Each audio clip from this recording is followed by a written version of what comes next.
Hey YouTube, Lady Bloom here, and today I have been given this very peculiar weight on my heart to share with you all today, and that is the importance of conflict resolution. I recently came into a conflict with some people in my world, I'll put it that way.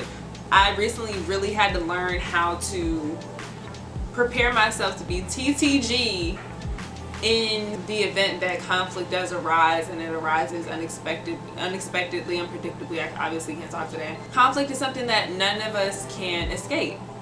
It's inevitable. We're always going to come into conflict in some part of our life.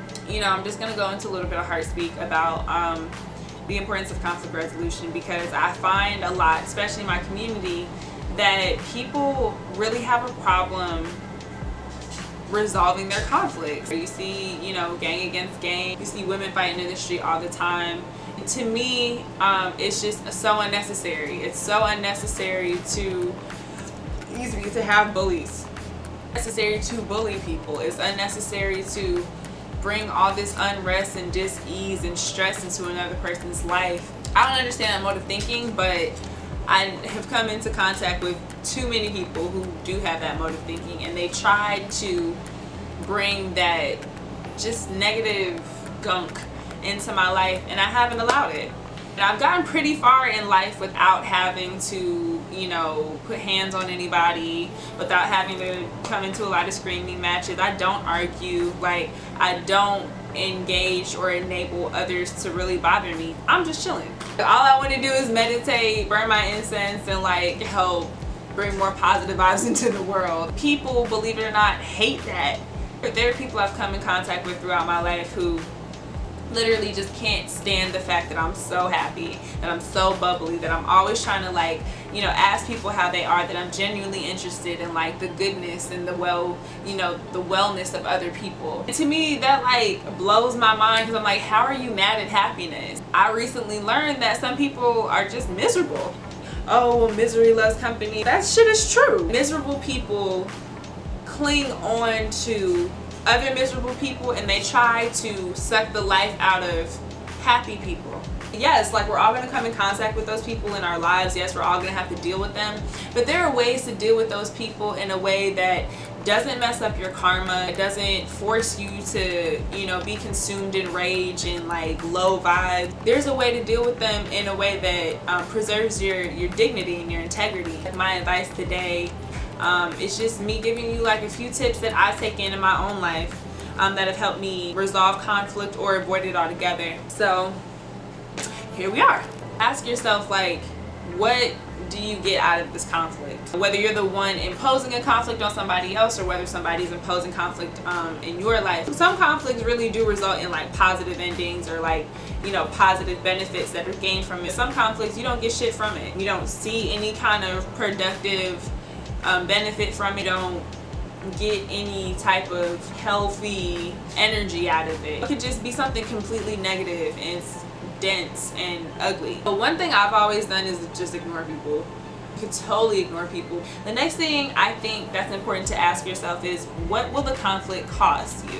What is it going to cost for you to engage in this conflict, and what is it going to cost you to ignore this conflict? Because some conflicts are just a result or an answer to the things that we ask the universe for.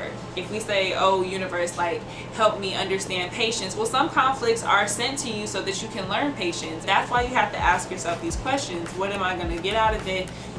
What is it going to cost me? Like, is it going to cost me time, energy? Is it worth my energy? Is it worth the cost that it's going to take to reach the lesson? You know, because the whole point of any journey, any experience or victory is to get the lesson out of it. The third question I would ask, or I suggest you ask yourself, if you could change it, would you? And that's a yes or no closed question. Like, if I could change, you know, this bully bothering me, if I could change the conflicts I'm having at work, if I could change the conflicts I'm having with my family, with my siblings, with my partner, would you? Yes or no? If I could change this, would I? Yes.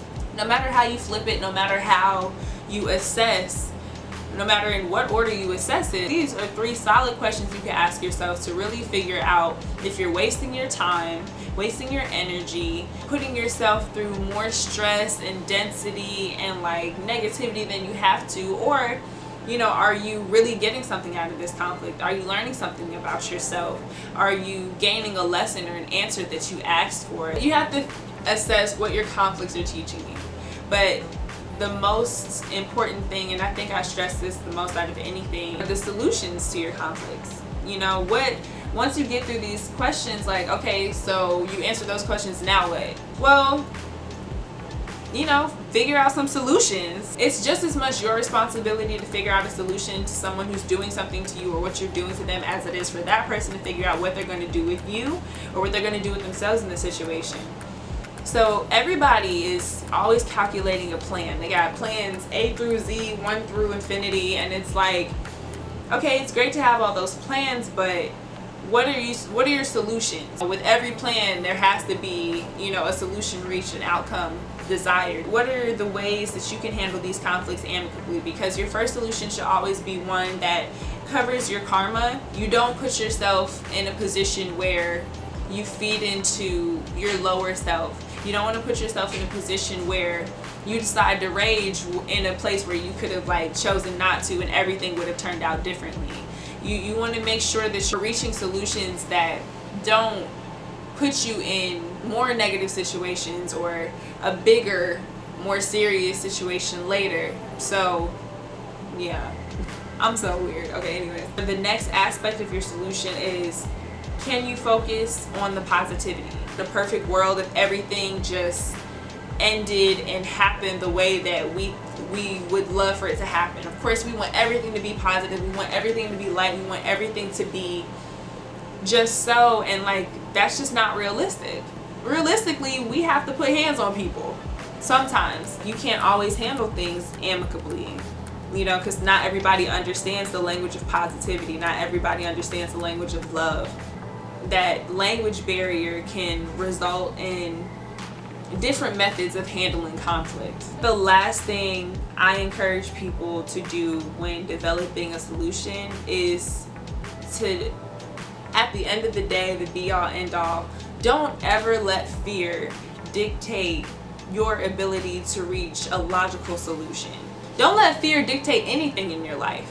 Fear can become a disease of the mind and heart and spirit when provided the opportunity to grow. Everything that comes from fear is that anger, that rage, that depression, that melancholy. Those are the things that cause conflict, fear. You can't use fear to create a solution against fear.